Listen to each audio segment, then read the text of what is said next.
This morning, we discussed the business case for economic mobility, or the ability of an individual or family to improve their economic status. A team of Harvard researchers, led by Raj Chetty, is actually in the process of measuring economic mobility in the US using big data from the census and the IRS. And they have confirmed that the American dream, something that we hold as unimpeachably true, is fading. If you were born in 1940, your chances of earning more than your parents, adjusted for inflation, was 92%. So the American dream was alive and well. If you were born in 1980, however, your chances of earning more than your parents, adjusted for inflation, is 50%. 92% to 50%. Why? What is causing this erosion? And how can we all help increase upward mobility? What is the business case for doing so? Our two keynote speakers this morning have much to say on this topic, so let's begin. Good morning, everyone. All right, I am so excited to be here for many reasons. Are you all excited? All right, good. But one of the reasons I'm excited is I get to have a conversation with people in my local community. So I have a job that's based in New York. I flew in from Chicago last night, but I live in Washington, D.C. So I talk to people all around the country about this topic, but I rarely get to talk to people in my own backyard. So super, super thrilled to be here. And thank you to Eileen and her team for inviting me. All right, so I wanted to actually start off. Eileen, in her introduction, mentioned the U.S. Partnership on Mobility from Poverty, which was a 2-year initiative that I helped lead. And I wanted to start off actually where Eileen left off and the place that we began our work, which is this issue of the American dream, and some would say the fading American dream, right? And so if you ask most people, what is the American dream? And we did this in our work over 2 years. You often hear sort of one of two things. People will say, well, the American dream is if you work hard, you can get ahead. Or they might say, well, you know, you do well, and even if you struggle, your children have a chance to do a little bit better. So if that's the dream, what is the reality today? So the reality is, and Eileen just talked about this statistic, and I'll go into more detail, children are less likely to do better than their parents today. We now have much lower rates of absolute economic mobility all around the country. And this idea of if you work hard, you can get ahead, well, it turns out that today hard work isn't necessarily enough. While in our region we have a lot of good jobs, we also have a lot of jobs that don't pay very good wages, that don't offer good benefits, particularly for people with less education, for lower skilled workers. And it turns out that place matters a lot, or as one of our partnership members, Tony Eiton, who's at the California Endowment, has said, today when it comes to economic mobility, zip code matters more than genetic code. Right? And then a couple of other statistics, factors that I want to talk about, because we can't talk about economic mobility without talking about these issues. Race, gender, and immigration status matter greatly. We continue to have significant disparities when we look at those factors. And then fifth and finally, particularly when we talk about poverty in the United States, stigma and isolation continue to be a huge barrier to progress. So I'll talk about each of those 5 factors. So let's dig into this first one. Children are less likely to do better than their parents. So this is actually a line graph showing you exactly the statistic that Eileen opened with. This is analysis from Raj Chetty, who's an economist at Harvard. He was one of our partnership members, and so his work and that of his colleagues was crucial in us sort of homing in on what the challenges are, what the problem is with economic mobility. So what this graph is showing you is lower rates of economic mobility. It's exactly the statistic that Eileen talked about, that about in 1940, the left side of the screen, about 90% of children born in that year, by the time they got to be adults around age 30, earned more money than their parents. So that's, well, not everyone, many people were excluded, but the vast majority of people. And then if you fast forward just 40 years to 1980, so children born in 1980, only 50% of those children by the time they got to be adults earned more money than their parents. So that's a huge drop, right? That's a 50% chance is essentially a coin toss. You would expect that. And so for many economists, they consider this to be stagnant economic mobility. And spending a lot of time around the country, and it'd be really interesting to hear your local experiences, your neighbors, your friends, your colleagues. If people feel like it's harder to get ahead than it used to be, it's because it is, right? It's more than a feeling. This is a structural issue. And this issue of hard work not being enough. And there are a lot of different statistics I could use to illustrate this point. But I mentioned before, while in our economy we are fortunate to have a lot of good jobs, we also have a lot of jobs that aren't necessarily so great in terms of the wages they pay, particularly for folks with lower skills. And so this point, I think, illustrates it really well. This is data from the National Low-Income Housing Coalition. It's national data, and what they've looked at is all across the country. In no state, no metropolitan area, no county anywhere in the United States can a full-time minimum wage worker afford to rent a modest 2-bedroom apartment. And they calculate affordability as by being 30% or less of your income being spent on rent. And this is despite the fact that many states, Virginia is not one of them, but many states and some local jurisdictions have minimum wages that are higher than the federal minimum. So you could be working really hard, working full-time at minimum wage, if you can get the hours, still not making it. And then disparities by race, gender, and immigration status persist. And I actually want to kind of dig in to wages here and specifically look at who is working in low-wage jobs. So these are data my colleagues and I at the Urban Institute calculated. And we looked at race, gender, and immigration status. And what you can clearly see is that women are far more likely than men to be working low-wage jobs if you just look at the first set of bars and the second set of bars. We can also see that for Black and Hispanic people, they are much more likely to be working in low-paying jobs. And I should have mentioned, we calculated low-wage jobs as $12.50 or less per hour. So much more likely to be, people of color, much more likely to be working in low-wage jobs. And you can just look at the blue and green bars compared to the yellow ones. And then when we layered, look at the intersection of race and ethnicity and gender together, right? You can see that at the far left side of the screen, for white men, only 20% of white men are working in low-wage jobs versus almost 40% of Black women and 46% of Hispanic women. And then we said, let's look at immigration, which is, a factor. We have a large immigrant community in this region. What we can see is that the disparity is even greater. So when we look at folks who are non-citizens and we cross that with race and gender, you can see the very last bar there. More than 60% of Hispanic women who are non-citizens, and by the way, when I say non-citizens, this includes legal permanent residents, 60% are working in low-wage jobs. So that's a very significant disparity. And then this issue of place mattering. So again, these are also data from Raj Chetty and his team at Opportunity Insights at Harvard. And what this map shows you is for children who are born into the bottom 20% of income, what are their chances by the time they grow up of making it to the top 20%? We could also look at making it to the middle, but in this case they looked at the top 20%. The data are fairly similar. And this is for a cohort of kids nationally across the country who were born in the late 70s, early 80s, right? So people who would be in their mid to late 30s today. And the big takeaway from this map is where you see areas of green, this indicates greater upward mobility, and where you see areas of red, that indicates less upward mobility. So if you look at California, you look at parts of the West and the Midwest, they look much better than some other parts of the country. And in particular, if you look at that dark green spot in California, that is San Jose, that's Silicon Valley. It's an area that historically has one of the best and highest rates of upward mobility for children who were born into poverty. Now, there's a lag in these data. It's really interesting, and it's a place where I get to spend a fair amount of time. There's a question about whether this is still the case, given the extreme affordable housing crisis that they're having. Can kids of lower incomes even afford, and their families even afford to live in that region anymore? And then if you look at where we're sitting here today, so if you draw your eye to Northern Virginia, the Washington metropolitan area, looks pretty good. In fact, it looks like for kids that were born into poverty, it was one of the better places to grow up, because on average you had a decent shot of making it to the top. But I think it's really important to consider, just like in Silicon Valley, is that still the case? And what is your local experience? What do the local data tell us about the situation today?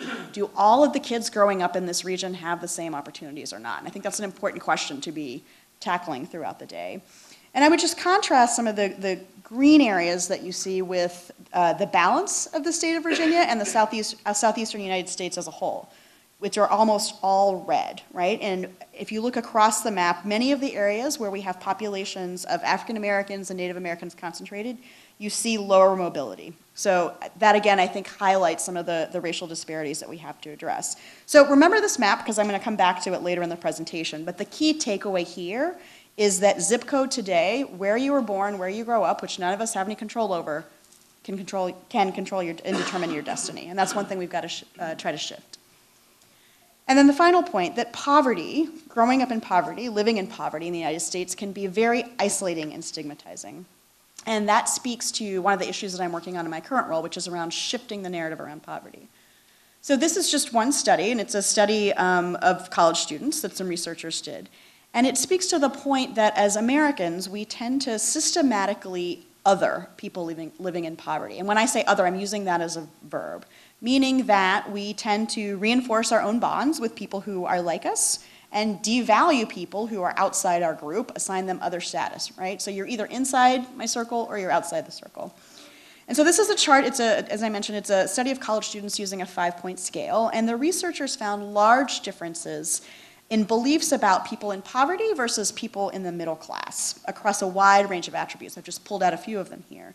But what you can see is people in poverty, the yellow bars, were far more likely to be seen as dirty, as unpleasant, and as violent, and far less likely to be seen as responsible, as family-oriented, and as hardworking.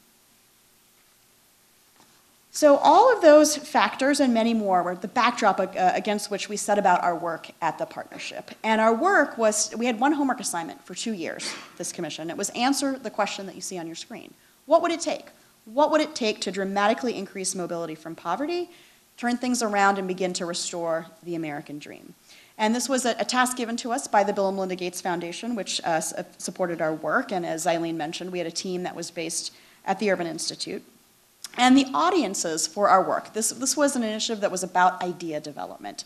The audiences were philanthropy and the public sector in particular. So I'm really pleased that we've got so many public officials here in the room today, because these ideas were developed with those audiences in mind.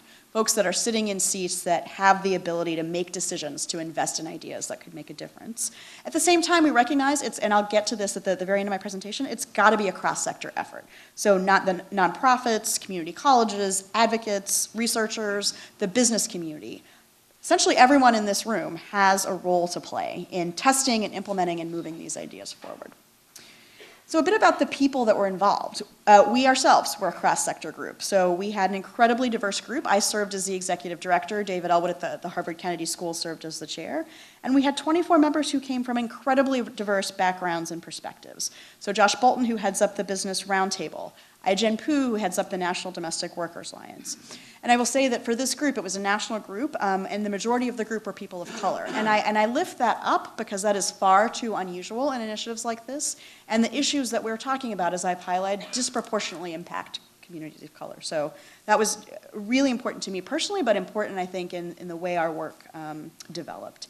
And we had, as part of this group, some of the best economists, psychologists, sociologists in the country. We had people who were running some of the most effective nonprofits across the country, policy experts. We had 5 MacArthur geniuses in the group. But importantly, we were not a consensus group. So, and that, I think, actually led us to bolder ideas. Not every person in the group had to support every idea. We were just about getting the best ideas and putting them forward. And so in terms of how we went about our work, how we did our work, I would say, was almost as important as what we came up with. Because I think it was pretty different from a traditional commission. We were very clear at the beginning. We weren't interested in just developing a white paper that generally ends up sitting on a shelf. We wanted to create ideas that were actionable. So we started out dreaming pretty big, considering the big forces that shape mobility. And so we looked at place. We looked at what we know from emerging science, from behavioral psychology, from economics, from brain science. And so this is just a graphic, the graphic on your screen, this is actually a graphic recording that was done real time during our deliberations. And I'll show you one more. So we also looked at race, at gender, inclusion, dignity, and we looked at the changing labor market, which I'll go into, because that's incredibly important for this region, but for the country as a whole. And importantly, we looked at the intersections of these themes. And to ground our exploration, our research team at the Urban Institute developed a working paper, and we outlined 13 different building blocks for mobility and examples of promising programs. And so if you're interested in those and going deep on this, you can go to mobilitypartnership.org, and I'll give you that website at the end as well.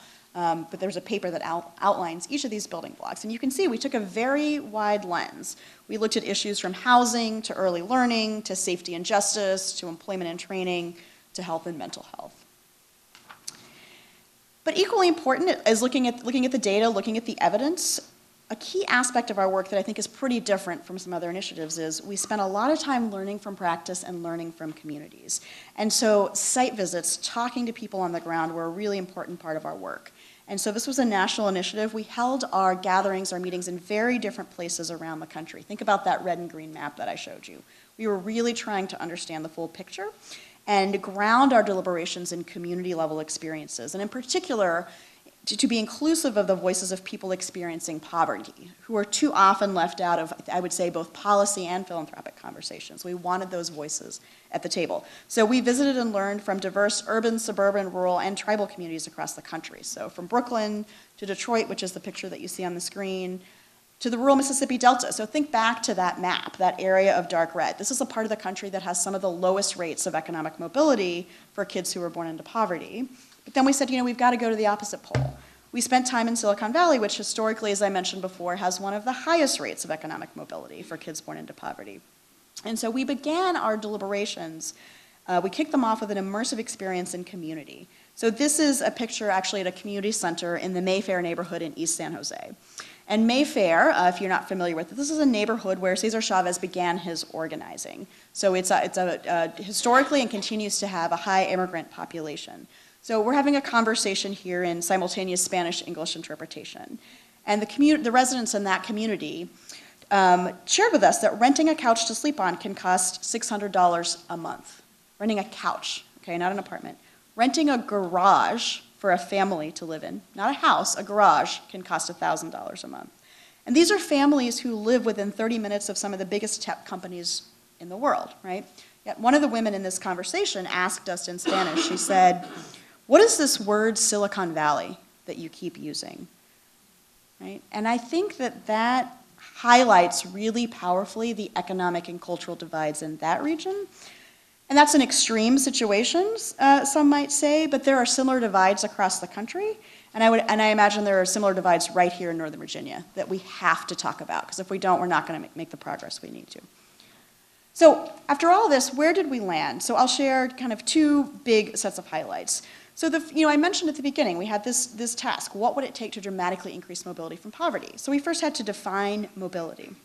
We certainly were not the first group to tackle this issue, but one of the things really early on that we realized is if we focus narrowly just on income, we'd actually be giving ourselves a fairly easy job, because all we would have to do is develop ideas to move people $1 above the poverty line. So for a family of 4 in the US right now, based on the federal guidelines, it's just under $26,000. So we could come up with a bunch of ideas and say, okay, let's get families to $26,001. Now think about this region and the cost of living in this region and trying to make it 2 adults and 2 kids on $26,001 a year. If you're at that level, are you actually out of poverty? And I think everyone in this room would say no. You're gonna struggle if that's your income. And so we had to think much more broadly. And an insight at our very first gathering came from one of our partnership members, John Powell, who's at UC Berkeley. And he said this thing that just made all of us stop and think. He said, here's the thing about poverty. It's not just about a lack of money. It's also about a lack of power. And so we acknowledge income and assets are super important. They're fundamental. We have not made the progress we need to as a country. So we've got to keep pushing on that. That's the foundation. Absolutely. But we've also got to look at power and autonomy. Look at how we help people have more of a sense of agency over their lives, a say about the trajectory of what happens in their communities. And then third, there's another piece, which is we framed as being valued in community. And what was really interesting about this is we had people from very different political points of view.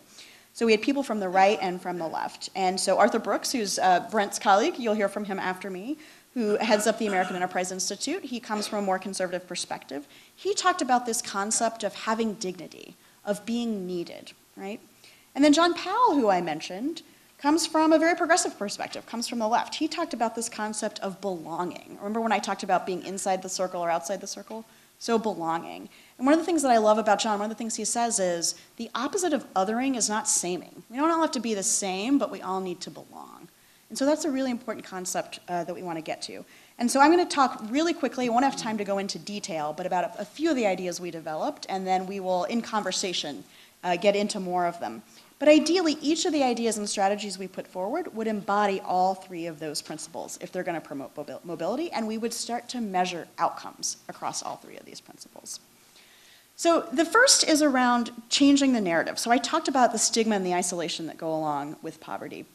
And we said this first because we said narratives are overarching, right? Narratives are the stories we all tell ourselves to make sense of the world. And there are a lot of different ideas that I'll talk about, but folks in our group, even though we weren't a consensus group, felt like this was the most important thing we could do, probably the hardest to do. When we talk about shifting narratives, why do people believe we have poverty? Why, those beliefs shape the investment decisions we make, the policy decisions we make. So it's one of the things I'm working on in my new role at Robinhood. It's not an easy task, but I don't sign up for easy jobs. So we can talk more about that in the conversation. But the thing that I would say is that we need to shift to a narrative that recognizes as a nation, we haven't historically all been in it together. And we need to shift to the idea that we all are in it together. And I think that's true for this region as well. And many of the folks in our partnership believe that if we can do that, if we can shift narratives, that will open up opportunities to move policy and program ideas at greater scale. So I'm just going to tick through really quickly some of the big strategies, and then again, we can get into more detail in the conversation. And so the one I want to probably emphasize most with this audience is around creating access to good jobs, right? I think there's a particularly important role for the business community in this. And I just want to highlight a few of the trends that we looked at. And so I mentioned big shifts that we've had in the economy. So we've seen some big things that are declining. So we've seen a decline in traditional employment relationships that provide good wages, benefits, work-based protections, a decline in unionization, particularly in the private sector, a decreased likelihood that any one of us will work for the same long-term employer. And we've seen some things increasing. So a growth in alternative work arrangements and contract, temp, and on-call work, an increase in the number of people working simultaneously for multiple employers, whether that's in gig economy jobs like Uber and Lyft, but a whole range of other jobs as well. A fissuring of the workforce, which a lot of economists talk about, with higher returns going to firms that employ workers with high levels of education, and folks in the lower end of the labor market seeing their wages stagnate. And then, a lot of conversation, kind of as we were talking about shifts in the economy, comes up about automation, artificial intelligence, right? So whether that is cashiers being replaced by self-checkouts, bank tellers being replaced by ATMs, truck drivers over the next decade being replaced by autonomous vehicles. And this is one of my favorite quotes from our work from Larry Katz, who's an economist. Most of the economists in our group believe there's actually not going to be a shortage of jobs. There just may not be good, well-paying jobs that offer career pathways. And so this quote is, robots don't yet do empathy. So a lot of the jobs where there's growth, including in our region, aren't necessarily, yes, we have high-tech jobs, but the jobs that aren't going away and aren't going to be replaced are care work. It's one of the fastest growing sectors in the economy nationally. People who are providing home health care, people who are caring for our young children. And so we've got to look at those jobs and look at how we make those jobs better jobs. And we can talk more in the discussion about some of the ideas about how to do that. Third, ensuring zip code is not destiny. So we saw earlier with that map that where we're born and where we grow up plays a significant role in our chances for upward mobility. So we came up with a bunch of different solutions around this. The biggest one is changing neighborhoods and creating more opportunity neighborhoods where all people, all children have a chance to thrive. And again, we can get more into that in the conversation. And then fourth, providing support that empowers. So we have a whole range of programs that have the goal of helping families move out of poverty, but they often don't provide that support with dignity, with fostering respect and engagement in the community. And so we want policies and programs that put people and families at the center, support their goals and capacities, and work across domains. So some of the kinds of solutions that we came up with were looking at expanding the child tax credit, scaling up evidence-based home visiting programs, testing out coach navigator models, which are based in brain science, which are an alternative to traditional case management models. And then finally, if narrative is overarching, undergirding all of this work is our data, right? So data undergirds all of the idea proposals we put forward. So we spend billions of public and private resources to address poverty annually, but the results of those investments are not always clear. Programs are collecting vast amounts of data that could be used to help people on pathways to opportunity, to hold programs accountable, but those data are rarely linked in ways that are accessible and usable, and particularly to low-income people themselves. And so what we want to do is transform data systems to increase accountability and transparency. And I'll wrap up with a quote around data that really, I think, drives home the point. If you're not a data wonk, I think this will make it clear. So I mentioned we spent a bunch of time in different communities, and so this was from a community conversation that we had in Baltimore. And this is, I'll just read you the quote because I think it's much more powerful in her voice. Dr. Lena Wen, who at the time was the health commissioner in Baltimore, and she said, as part of our child fatality review, department heads in Baltimore government get together once a month. This happens in places all around the country, right? We review every child death that happened in the city since the previous meeting. We ask what more might have been done to prevent that tragedy. In many cases, each of us has a file on the child or family at least an inch thick. It's tragic to compare notes after the child has died. What more could we have done when the child was alive, right? And that speaks to the lack of integration of data systems. And so some of the ideas we put forward are around really start at the state and local level. Investing in promising solutions there, supporting data centers that can match data across systems and also protect privacy, and creating some data infrastructure standards. So I will close by saying what it's going to take, I think, after everything I've laid out. It probably won't surprise you, but I'm sorry to say there's no magic bullet. There's not one answer. It's actually going to take all of these things and more. We think these 5 strategies are mutually reinforcing, and it's going to require cross-sector collaboration. Not, the Northern Virginia Community Foundation on its own, the Chamber of Commerce, no entity, no government agency is going to do it alone. It's going to take all of us working together in a cross-sector way, and if we can do that, coming out of our group, the belief is that we can dramatically increase mobility from poverty across the United States and right here in Northern Virginia. I will stop there. I will give you a website where you can go for more detail on all of this, and excited to continue the conversation.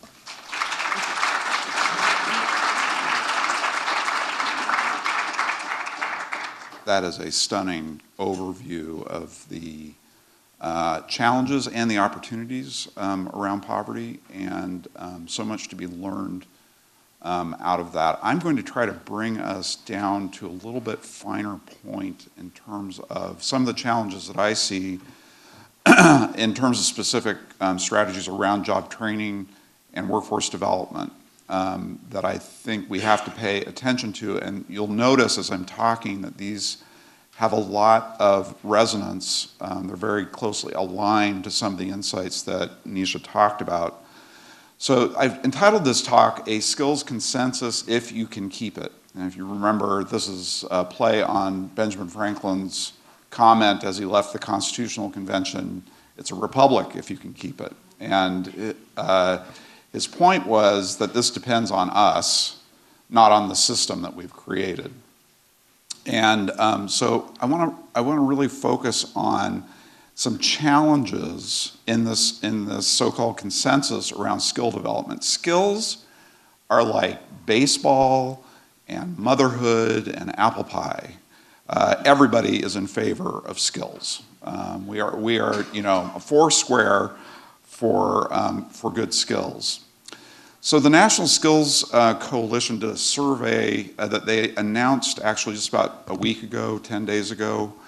It was an online poll. They did 1,000 adults, and these were all identified as likely 2020 general election voters. You can see there the dates that the poll was conducted. Okay, so as I said, being against skill development is either a sign of kind of moral depravity or very bad judgment. Everybody wants skills development. 93% of all the respondents favored increased investment in skills training, and actually that support was greater than almost all the other economic policy suggestions that were proffered to the people who were being interviewed. So it was greater than middle-class tax cuts. It was greater than a jobs guarantee.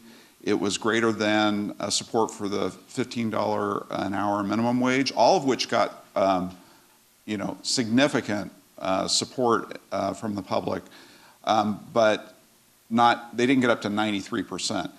And that 93% is telling us something about how Americans continue to view what it takes in order to succeed.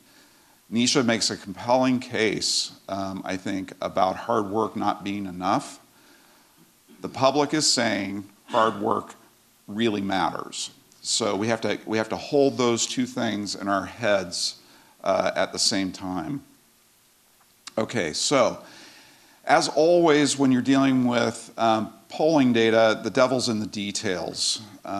So if you drill down into this, there was a significant enthusiasm gap among different types of voters. So the pollster collected data on people who strongly supported and somewhat supported. And I will tell you that from my perspective, when someone says, well, I somewhat support that, what they're really saying is, not so much. It's okay with me, but I'm not enthusiastic about it. So strong support, people who said they strongly supported additional spending in order to do more skills training, was highest among Democrats, 44%, and African Americans, 52%. So that's the strongly support.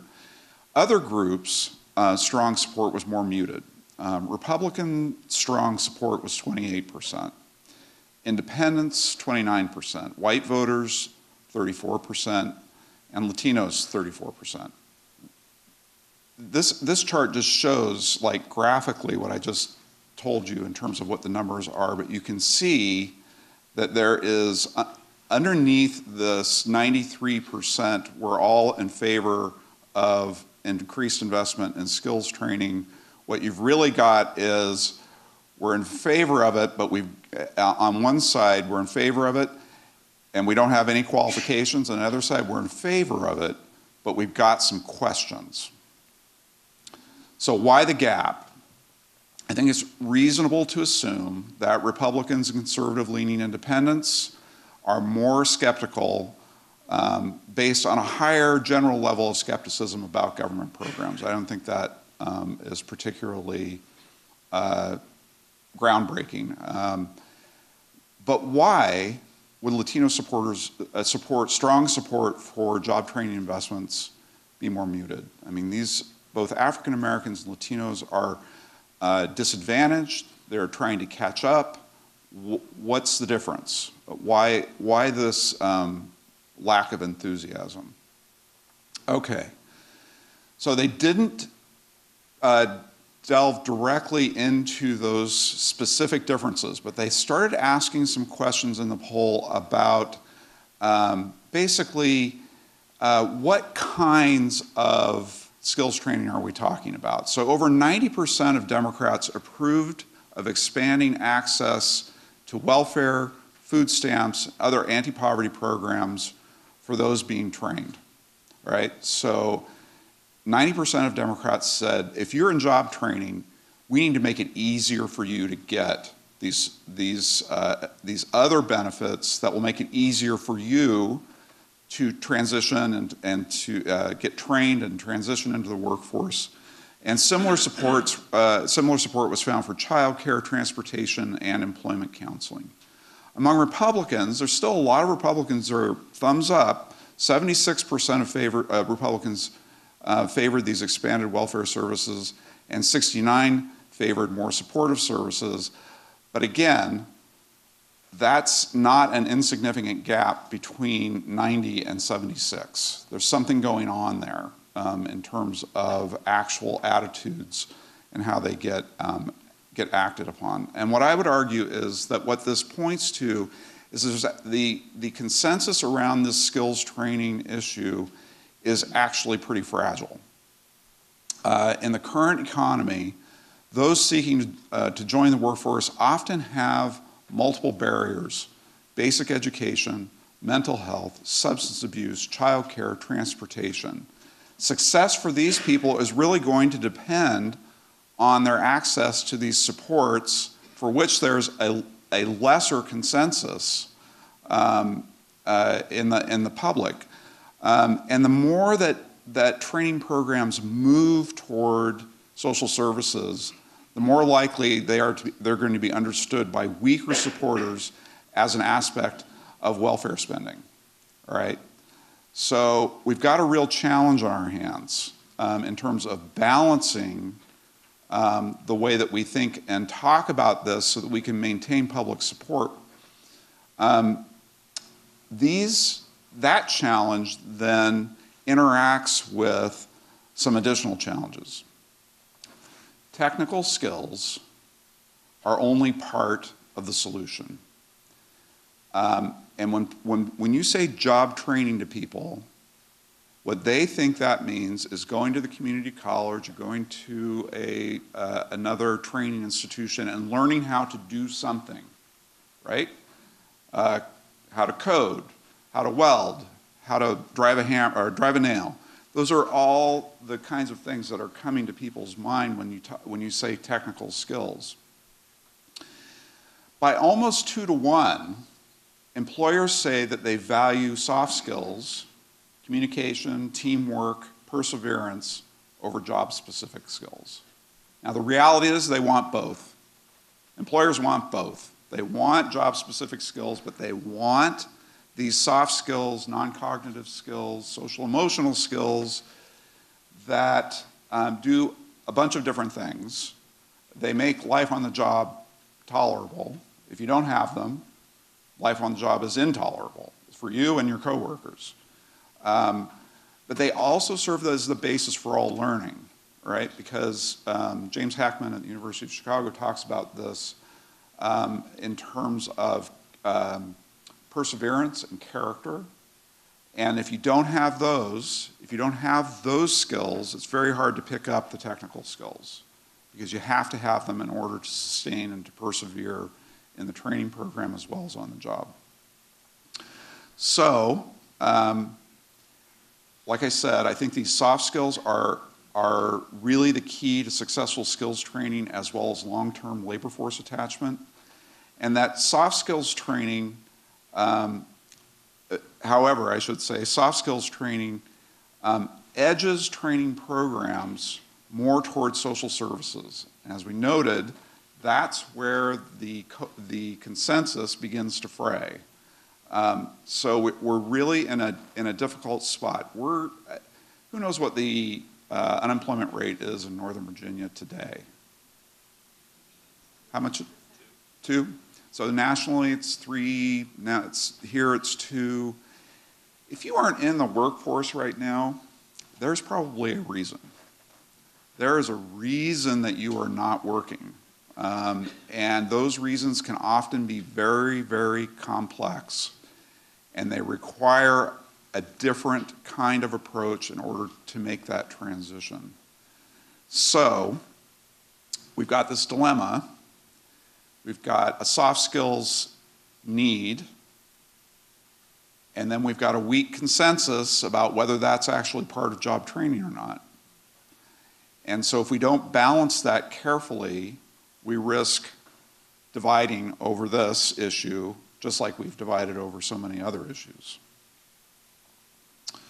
So we need to strike the balance. And I think the way that I'm thinking about this right now is that Americans, they want to help, but they also have this bootstrap ethic. All right, you have to see that the public has to see if they're going to sustain support, they have to see people trying. And they need to be able to recognize that and before they're going to be willing to sustain their own additional investment in job training. And that our rhetoric and policies should focus on supporting individual aspiration and shared responsibility between the individual and the public. When I was at the National Skills Coalition meeting and spoke on this, when I started talking about that, it was like the one moment in the panel discussion that the audience kind of broke out in spontaneous applause. And I think that's because Even the trainers understand, the people who actually do this work understand that technical skills training can only take you so far.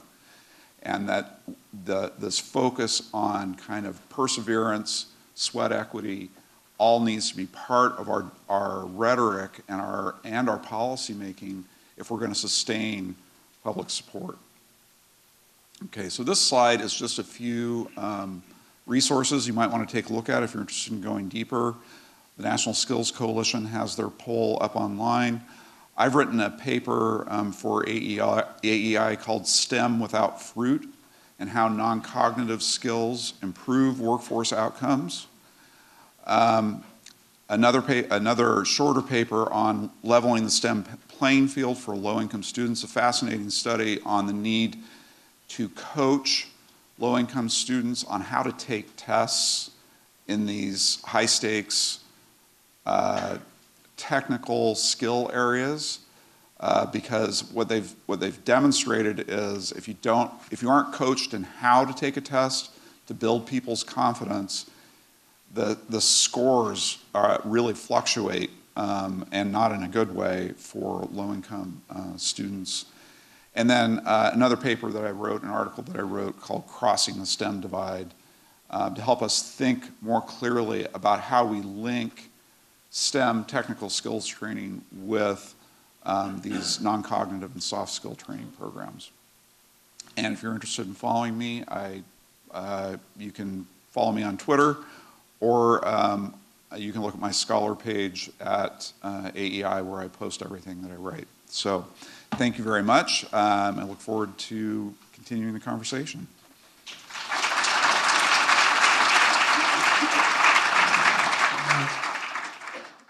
We thought we'd take the remaining few minutes and present some questions that will, I think, elucidate different points of view about economic mobility and ways we can move forward as a community. So why don't we start with this one? Why has economic mobility become such a big issue in just the past 40 years? And Nisha, you touched on this a bit in your keynote. What changed in the past 40 years that has so significantly slowed economic mobility in the U.S.? Yeah, I think I would start with, and I hit on these points really quickly, so I appreciate the chance to sort of go a little deeper, particularly around this issue of access to good jobs. How do we create that access? And so if you think about the kinds of jobs that all of us, but think about the population as a whole. So we've got really low unemployment in this region, but what's the nature of jobs? The nature of work has changed, and there are a lot of conversations happening about the future of work, but just like the present of work.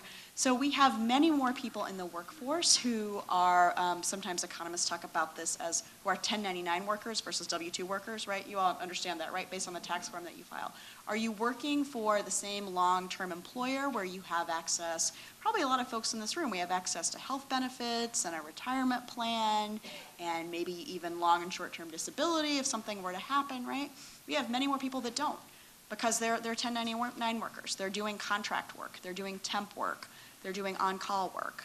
They're employed, but they can only get access to less than full-time work and don't have those benefits. Mm-hmm. So that means, again, that you could be working very hard, but you don't have stable wages, you don't have stable hours, you don't have a career pathway.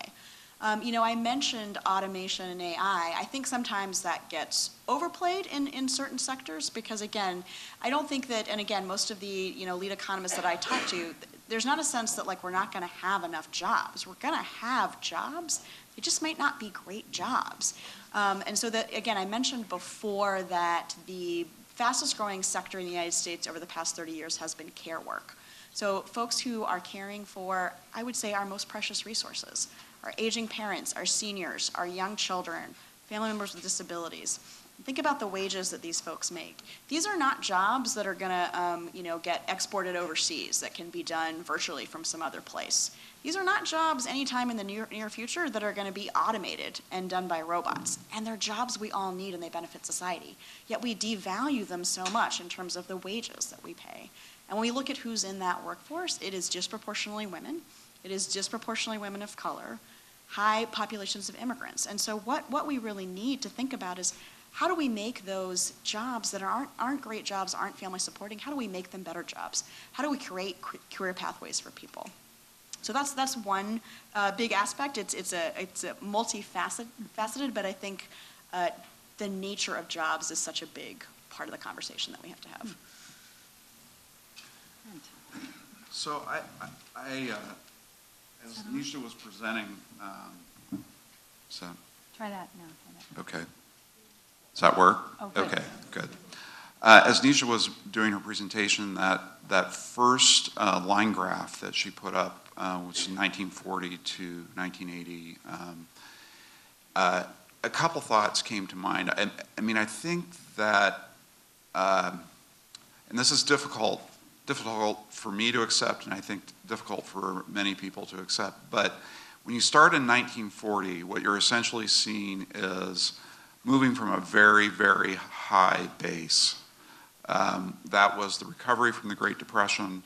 It was the Second World War, and then it was the rebuild after the war. When we were, as a nation, dominant in the globe and investing overseas in the rebuilding of Europe, which drove high levels, some of the highest levels we've ever seen of industrial activity in the United States. So judging us, if we judge ourselves against 1940, I don't think we're really using a reasonable baseline for what we can reasonably expect our own lives and our futures to be like. It's a very different set of circumstances.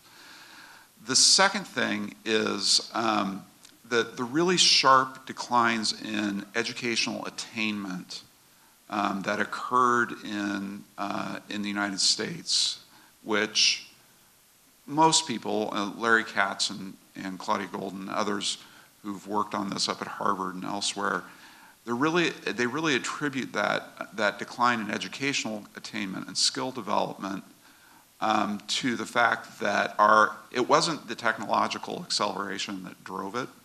It was something else. It was that basically our people were not gaining the increased education they needed in order to participate in the economy. And you have to ask why, what happened? And I would argue that changes in family formation in the United States are a significant part of that problem. The reason that our kids don't gain the skills that they need is that they're frequently coming out of situations in which learning is very, very difficult because of their family situations. So I think that's part of it. The third part, I think, is related to automation. The United States produces has higher levels of manufacturing output than ever, right? We are producing more stuff in this country than we have ever produced before, but we're doing it with a fraction of the workforce. That's automation. So those jobs are the kind of jobs that when we think back to 1940, are more analogous to those jobs. There are a lot fewer of them, and they're being done in a lot more efficient manner. So I think all three of those things combine to create some of the current challenges we're facing. And Brent, when we were getting ready for this event and we were talking about this question, you mentioned a statistic that really surprised me. You said 60% of people who graduate with STEM degrees exit those fields within 10 years. Yeah, this is a study that came out of Harvard. The scholar's name is David Deming. You can go read it for yourself. It was last fall. He looked at the data and found that 64% of individuals with STEM degrees leave their STEM occupations within 10 years. And that's a big problem, right? Yeah. That's a massive brain drain going on, and we need to understand why. Why is it that so many people are leaving STEM fields?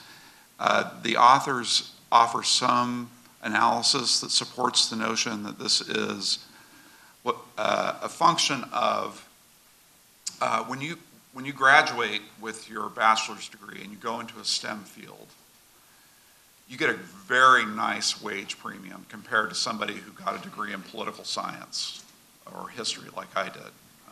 Right? So you get a nice wage premium to start, but that wage premium starts to decline over time. And essentially, 10 years in, a lot of STEM workers are looking at a pretty flat career trajectory. They get tired of looking at screens. Their wages are not going up. They are not getting promotions.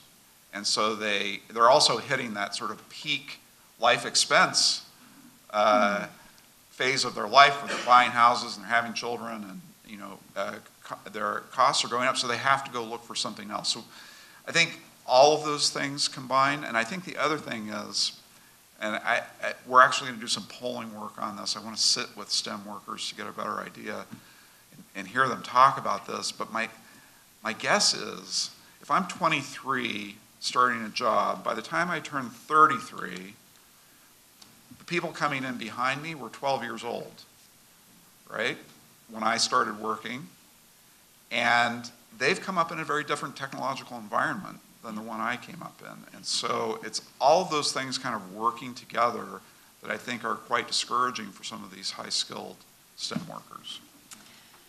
All right, now, Nisha, when we were talking about this event, you helped me understand that the U.S. Partnership on Mobility from Poverty was really about coming up with strategies mostly for the government sector and social sector. I would say for philanthropy, so all right, folks for that actually philanthropy. have the resources to invest in the invest idea. in it. Yeah. So we have a lot of members from the private sector here today. What would you say is the private sector's role in improving economic mobility? And maybe some of the ideas that Josh Bolton shared at your capstone, the fellow who runs the Business Roundtable. Yeah, I mean, I would say, I don't want to speak for Josh, but I would say that, thinking about the 5 strategies that I put up, which I would shorthand as narratives, jobs, place, people, and data, absolutely with jobs. And so thinking about this issue of, the economy and the workforce, and the issue that Brent just touched on. So I think about, we were talking about this sort of in preparing for the conversation. This is anecdotal for me at this point, but when I start to hear the same thing in lots of places, it starts to make me wonder, is there a pattern, is there something going on? And I was recently in a conversation with some Stanford professors, and so Stanford has one of the top computer science programs in the country. It's the #1 major at Stanford now, apparently for men and for women, which is exciting in terms of more women getting access to opportunity in that field. But they also shared that they had alumni coming back who were 30 years old, which feels quite young to me, but 30 years old and just kind of disgruntled because their skills, their coding skills have become irrelevant. And I'm really curious for the tech employers who are in the room, thinking about what's the role of employers in terms of who you employ. And I know when I've talked to employers, it's like, look, you just want good workers, like whoever that is, whoever it looks like, wherever they come from. And, my sense is it's probably a lot cheaper to hire a 22-year-old who's got the freshest coding skills than to retrain that old 30-year-old worker, right? I think there's a question for the business community there of what does the role look like, and I think there's an important role for employers to play, and some people will talk about it as lifelong learning. Like for all of us, like given the rapidly changing, particularly if you're in a technology job, how do workers keep their skills fresh? So you may very well have a bachelor's degree, maybe you have a master's degree, but if you haven't kept up, are you still going to be employable? And maybe that has something to do with that flattening in the field for people in STEM. And I know that, there are vast amounts of resources. I think the private sector actually as a whole probably invests more in skills training than the public sector does. But how do we keep that going over the life of a career? I think we should also think about, are there some interesting public-private partnerships around that? And then the other piece is, for the 5 ideas I put up, it's very clear to see a role for the business sector in jobs and the nature of work. But on some of the other issues that are much more policy ideas where there's a role for government, I think there's a question, this is a question for each, company and business person themselves. but do you want to put your thumb on the scale around policy issues? And so, if you look at issues like, access to childcare, if you've got a workforce and they can't afford childcare, there's not enough quality childcare, how are they going to come to work? And I see heads nodding, and that's true, I think, at all income levels, but particularly for folks that are making lower wages. Transportation. Are there efficient transportation routes where people who maybe, think about the cost of housing in our region. If it's going to take them an hour and a half to get to their job site, how can employers play a creative role in that? I was recently in a conversation with folks from other foundations and happened to be sitting next to a colleague who's based in Denver, and if anyone's flown into Denver recently, that airport is way out there. It's like an hour drive from the city. And it's another, their economy's also been booming, so they've got a lot of jobs being created, but that's ratcheted up the cost of housing. And you've got folks with young children trying to, they're living further out, close to the airport because that's where they can afford to live, but the jobs are closer to the city center.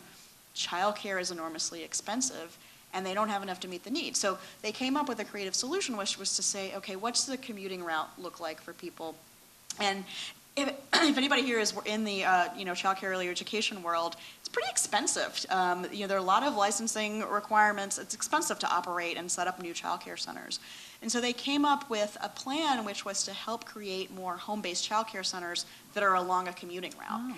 And so that's one example of the kind of creative solution communities can come up with, but employers have to be at those tables. My sense is employers they're at the workforce tables, but are you at the early childhood tables? Are you at the K through 12 education tables?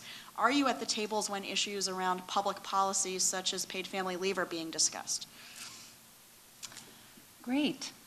We have 1 minute, Brent. Okay, 1 minute. 1 minute.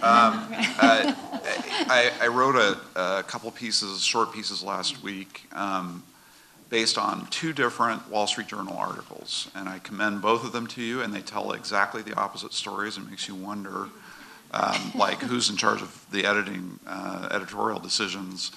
But it was a story of manufacturers in. First one was a story of manufacturers in Ohio and Kansas in KitchenAid stuff in Ohio and airplanes in Kansas, and how they have decided that they're going to have to invest in their incumbent workforces to maintain their productivity and their viability and so they're dumping tons of money into people, sending them back to school, upskilling, really working hard. And there are other examples of this. AT&T is doing some pretty amazing stuff with their incumbent workforce. So hooray, that sounds great. I wrote this little thing. Isn't this wonderful to see this kind of investment coming from the business community? About 3 days later, the second story ran, and it said that it was a story about how employers are basically taking a completely hands-off approach to upskilling. The difference was that these were new economy employers, people in data and healthcare and in other sort of high-tech fields where they were saying, if you need new skills, you're going to have to go get them yourself. LinkedIn University or LinkedIn, whatever they're go get accredited there, but really it's very Darwinian, like survival of the fittest. If you don't invest, that's up to you. And so it's really a tale of 2 different economies in this discussion of how workers can upskill and create new career pathways. My view is that employers in this economy, one of the reasons they've got employees quitting and ghosting on them, just disappearing, is that there's no sense of reciprocity, of mutuality in their human resources approaches. You have to invest. If you want loyalty, you have to give loyalty. And so I think that there's something there that employers need to take a hard look at themselves and ask, what are we doing to let people know that we value them? Fantastic. Would you all join me in thanking Nisha and Brent for an incredible conversation about economic mobility?